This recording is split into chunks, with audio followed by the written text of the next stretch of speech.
Tonight's segment is brought to you by Suisun City Pie Pies, Suisun City Waterfront Holiday Inn Express and Suites, and the office of the Vice Mayor, Wanda Williams. Good evening. I am Wanda Williams, Vice Mayor of Suisun City. Welcome to the Tri-City NAACP Black History Month celebration in Suisun City. We would like to thank our sponsors, Suisun City Popeyes, Suisun City Waterfront Holiday Inn Express and Suites, and my office. This event also coincides with the 45th anniversary of Tri-City NAACP. On behalf of myself, the City Council, and the residents of Suisun City, congratulations to Tri-City NAACP on your anniversary. Thank you for the work you have done in our community. Your work is important and vital to our community's progress. We all look forward to a brighter future. Thank you. Lift every voice and sing till earth and heaven ring. Ring with the harmonies of liberty. Let our rejoicing rise high as the listening skies. Let it resound loud as the rolling sea. Sing a song full of the faith that the dark past has taught us. Sing a song full of the hope that the present has brought us. Facing the rising sun of our new day begun. Let us march on till victory is won. Stony the road we trod, bitter the chastening rod, felt in the days when hope unborn had died. Yet with the steady beat have not our weary feet come to the place for which our fathers sigh.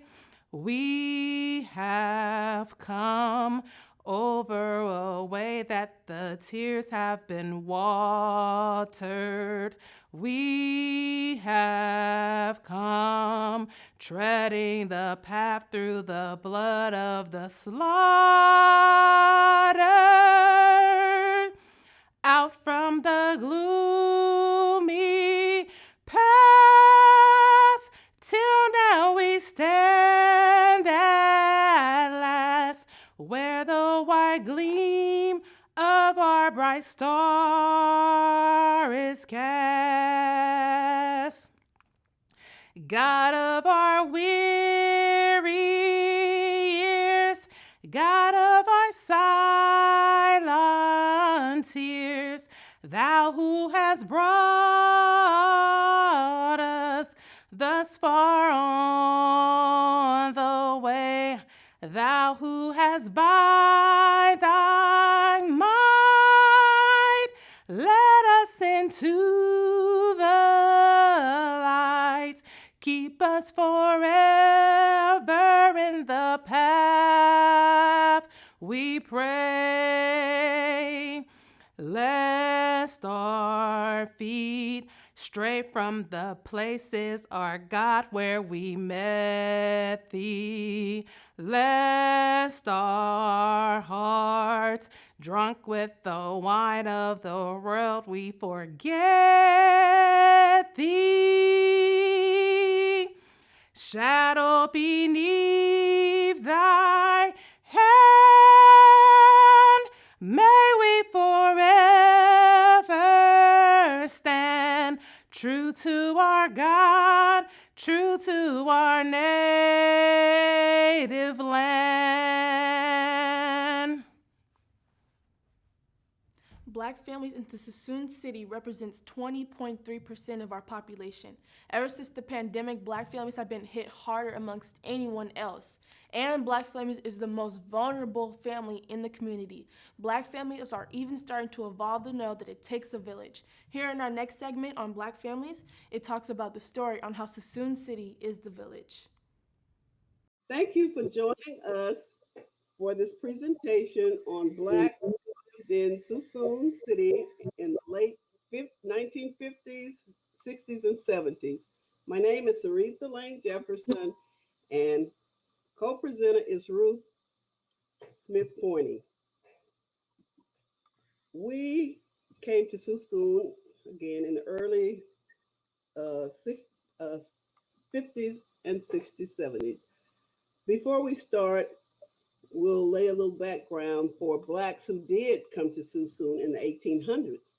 There's a book by Sharon McGriff Payne entitled John Gruder's Century, Blacks in Solano, Sonoma, and Napa counties from 1845 to 1955. Blacks were entrepreneurs back in the 1800s in Suisun. They ran wagon repair shops, barber shops, beauty shops. The most famous of these that's documented is a man named Allen Willis, who was a slave who paid $1 for his freedom in a Benicia courtroom in 1855. He eventually came to Suisun and served as a cook for Captain Josiah Wing, who was the founder of Suisun City. Later, Willis sent for his sister, great-nephews, grandnephews, great-great-grandnieces and nephews, and they are documented in the 1880 census. Willis is buried in the Oddfellow section of the Fairfield Suisun Cemetery on Union Street. So we know that there were many Blacks in Suisun City. Now we begin our history, which is not documented. And so we'll begin with Ruth. Okay, when did you and your family come to Suisun? And who came with you? Where did you come from? My family came to Suisun City in 1962. Our father, Walter Smith Jr., was stationed at Travis Air Force Base.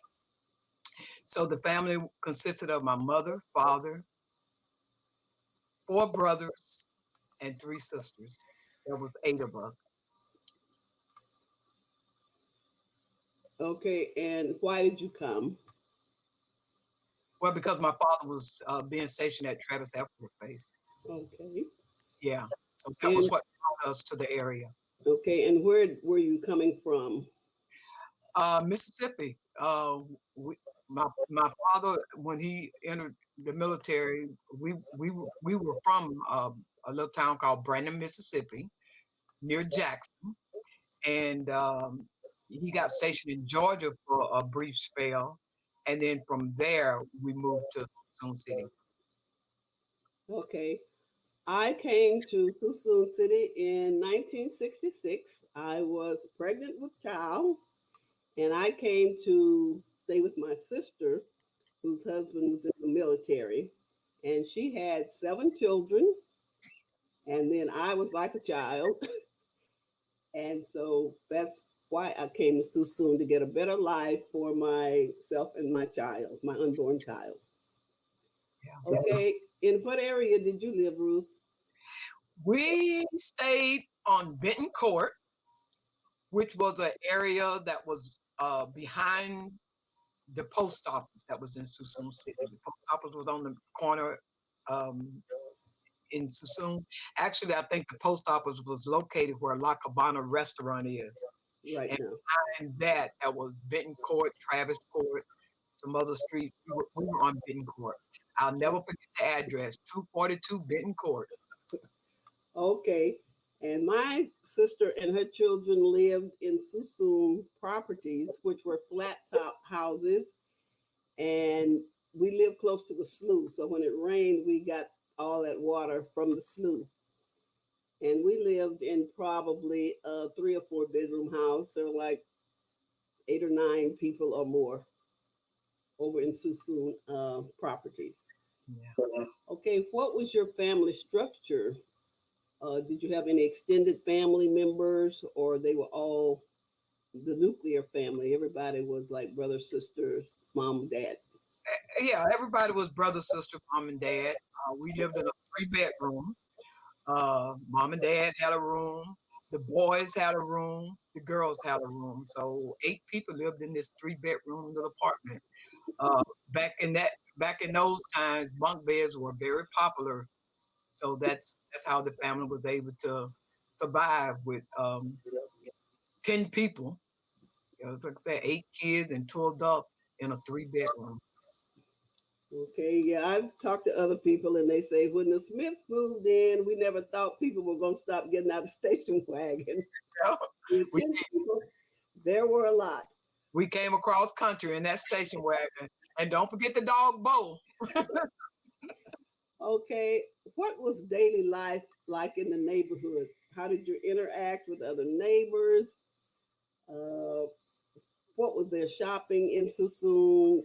Was there just what was daily life like in the neighborhood? Well, we had one grocery store, Suisun Market, which was over there where the marina is.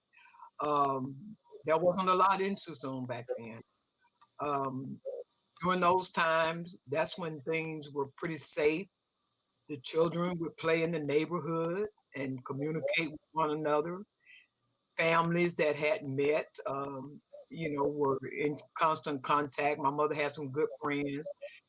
Betty Brown, who to this day is still a good friend of hers, even though my mother's deceased. Betty Brown has always been a good friend of hers, 50 years or more. Um, that was Burdell and Dorothy Harris. Miss Dorothy Harris was a good friend of my mother's. So in those days when people made friends, they continued to be friends. I know there was a couple of families that were there as we were growing up. And to this day, I still communicate with that family and still very close with those family members.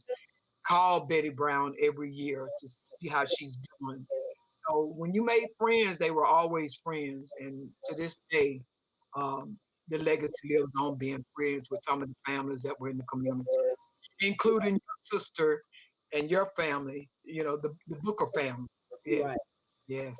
Yeah, I called different people when we were talking about doing this, and although we're spread out all over the United States, we still have connections. Like we're still family, so that's why we can't define just the nuclear family, your mama, sister, brother. We have people that are like family.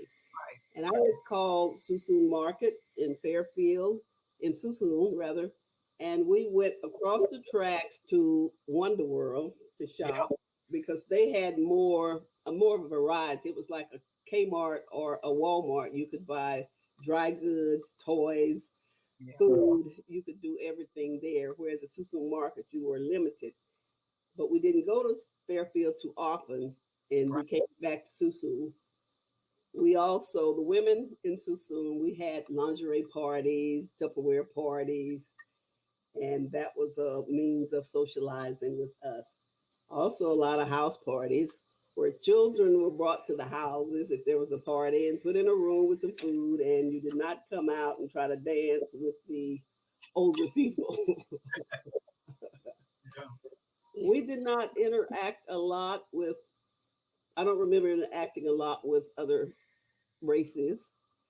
And coming from Louisiana, I was used to segregation, so that did not really bother me that I could not, not that I didn't necessarily want to, but I was just used to interacting with my own race. And so that was how life was for me. The only black businesses I remember, and I don't know if you remember, if this was later when Gary had a record store Yes. Uh-huh. and Harold Pryor had a gas. And so we didn't have a lot of black businesses in anything. Now And that we would also go to Fairfield. They had a J.C. Penney downtown. the one and only.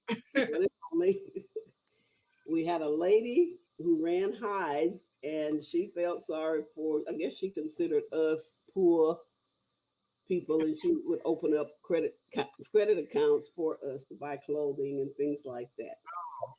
But I would say I felt protected in the community. We looked out for each other. It was like a village that raised the children. If your mother saw someone, child doing something, then your mother could tell that child something, and the parents would not get overly excited about it because we were all looking out for each other. Right. Okay. And That go was ahead. just that closeness. You're right. It was like a happy family. You didn't have all the being afraid to be outside, being afraid to be out on the street when dark comes. So you could just do things socially and be content and have to worry about the kids. Like you say, if somebody was at your aunt's house, she was gonna get on them when they wasn't doing right.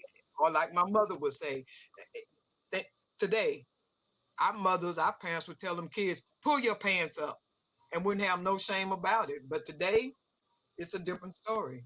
Um, the highlight back then, like you said, was just a grocery store. So I was 12 years old when we moved here. So I didn't do probably a lot of the things that maybe you did. Um, but I can say that the highlight was really, and to this day, still going strong, the 4th of July. The 4th of July event was in the streets of downtown Suisun. And, that was just a day of fun and festivities. And to this day, it's still one of the biggest things that they do in Suisun. Yes, I agree with that. Okay, and then when did you leave Suisun City? When did you move, and where did you move to? And let's see, I graduated 8th grade from Crystal Elementary. And I believe we moved to Fairfield in 1965. Because I went to Army all 4 years. And so 1965, my dad bought a house. Well, houses were pretty cheap back then. So I believe he probably got in a house for 10,000 or less back during those times. So things were a little bit better because we had a little more room. So my freshman year at Army, when we moved there to Fairfield, I was in the guinea pig freshman class that they bused us to Fairfield High my freshman year. So you were an experiment. Yeah, exactly. That's what I felt, a guinea pig. Get on the bus, take you to Fairfield High, 12 o'clock, we bring you back to Army, Okay. And what we are missing now is our history being documented in Suisun. There's no pictures of the flat top houses. There's no names of the streets. The street names have all been changed. And so it's like we don't even have our history of that we were ever there. Yes. The You church, know, go ahead. you and I went to the museum trying to find some history of the streets in different areas that we live, and there's nothing there.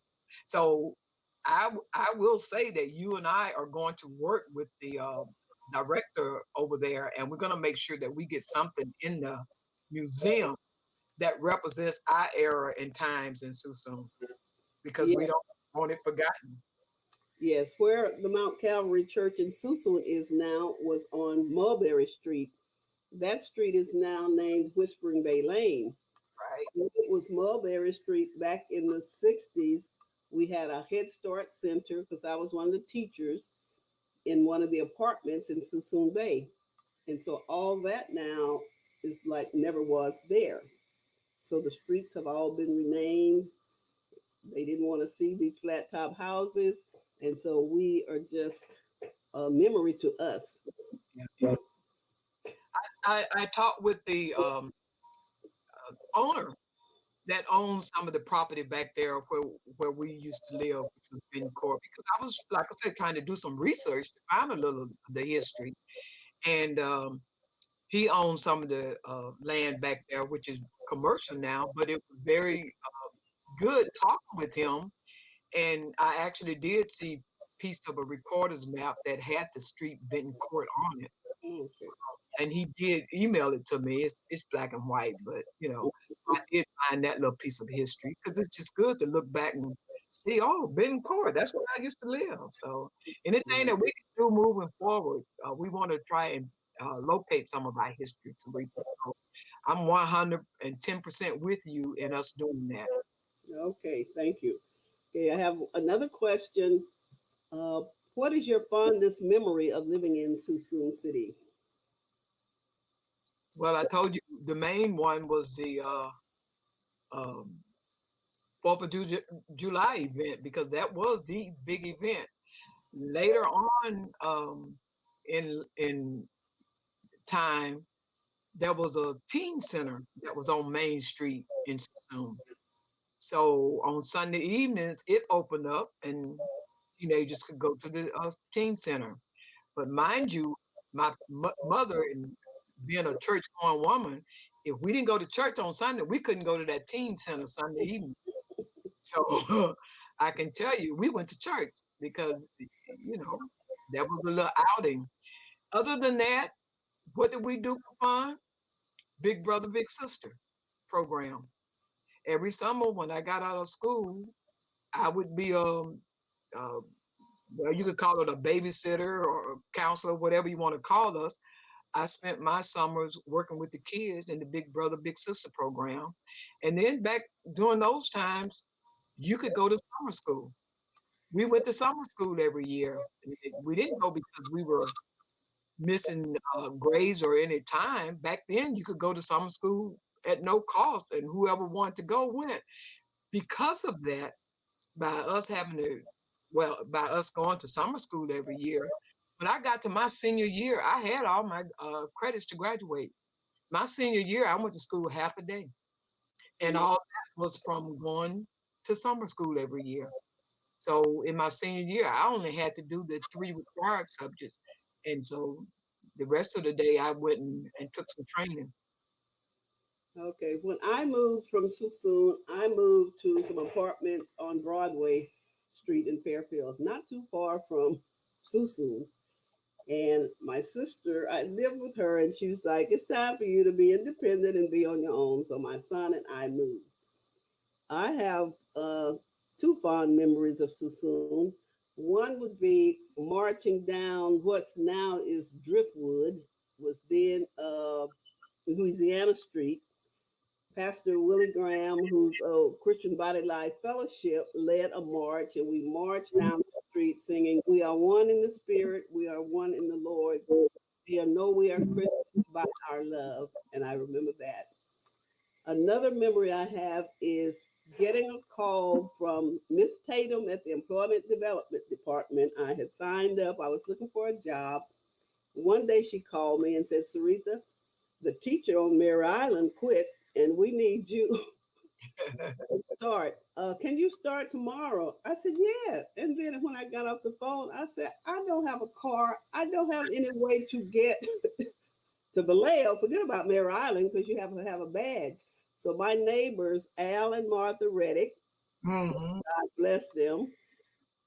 Al worked on Mare Island, so every morning I would ride with Al to Vallejo, to Mare Island, and then at noon I would have to find a way to get off Mare Island and get back down to the school that was off Mare Island. Then Martha was there, and so she was kept my child, so it was a win-win situation. And then Ms. Tatum we had a relationship, so one day she called and she said, "Okay, Sonoma State is accepting students, Black students." And so we got free money to go. We were considered culturally deprived. We like, okay, we have a culture, but if you want to say we're culturally deprived, we'll take the money. We enrolled, several of us from Vallejo, myself, we enrolled at Sonoma State, I got my California teaching credential, got a lot of free books. They had a lot of Black books in the bookstore. And so we accepted being culturally deprived. Yeah. Okay, is there anything else you'd like to add about our experiences in Suisun City? Well, it being a young person growing up there, when I look back on it, after becoming an adult, getting married, my husband was in the military, leaving for a while, and when we got ready to buy a home, where did I want to go back to? Because it was like home. And that was in 1984. And to this day, I'm still in Suisun. Well, There's no place like home. yeah. And my son grew up part of his life in Suisun. He moved to San Jose Hayward, but now he's back in Suisun. So Suisun is a pretty good place to be. Yes. Uh-huh. It has that family and togetherness atmosphere about it. It really, really do.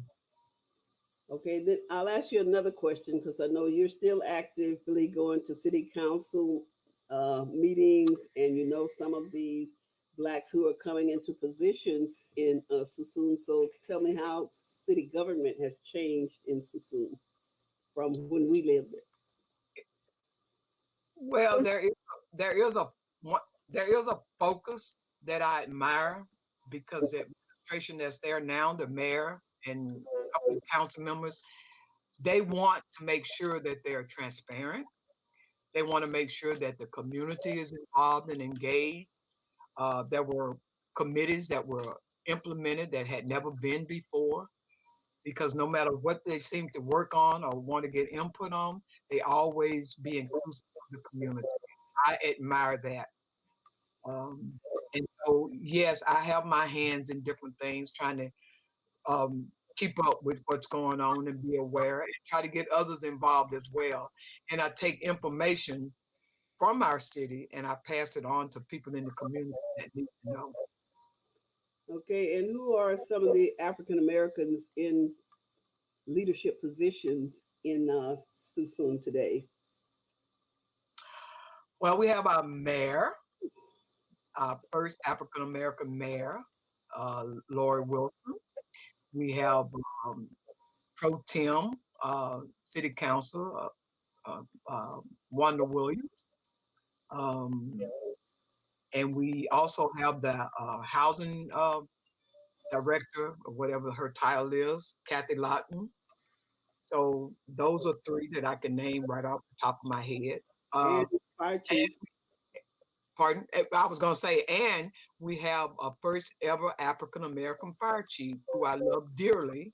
And I know that he has some challenges trying to up upgrade equipment in the fire department and everything. And you know, there's always conversations, you know, concerning things that the fire department needs to upgrade. And I'm willing to do anything to help him to achieve the goals that he needs to do for our city. Because the way I look at it, the outside of the walls with your family, I think fire and police are the most important things in our city that's needed to keep us safe, to be there when you call that fire department.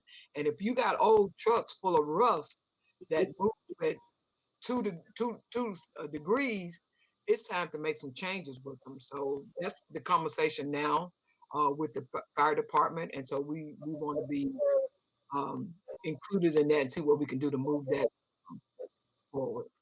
Okay. So things are getting better. Things are changing. Yes, that's great if you can see change. Yes. So as we close, I'm going to give another push for the importance of documenting your history, not only talking about it, but having pictures, written information, and get it to the Solana History Exploration Center Museum at 718 Main Street, downtown Suisun. If it's pictures and you need to make copies, make copies. If there's documents, right now they're still renovating, but maybe give them until summer and get this information. If you have class pictures from back in the 60s or whatever, make copies of those. We saw no pictures in the museum of any African American in a picture. And I know we do have schools that were in Suisun back in the 60s, and there were Black students in those classes. Yes. So once again, take an interest in your community and make sure you document our history, because we were very present in Suisun. Many in the military, but some families who just came because they had families, but many of them were in the military. So Yes. I encourage all of you to get information into the museum so that your children, grandchildren can go in there and see themselves represented. Okay, Yeah. are there any closing words you have to say? I echo what you're saying, and you and I went there, and when we saw nothing, I have to give a shout out to Mr. Joe Nizel, because he have reached out to you and I, and he's willing to work with us to make a little section so that we can have some history of African Americans in that museum. Thank you for putting that in, because we're going to make sure something gets there to represent we were here. Yes. Yeah. And I would just like to show this book called Grider Century, African Americans in Solana, Sonoma, and Napa counties by Sharon McGriff Payne. You can get it from Amazon. There's copies in the library, but we're going to make sure we get some copies of this into the Suisun Exploration Museum. Thank you very much. And it's a pleasure to present with you. Thank you. And let's keep on moving forward. We got to do it. Have a good evening. Okay.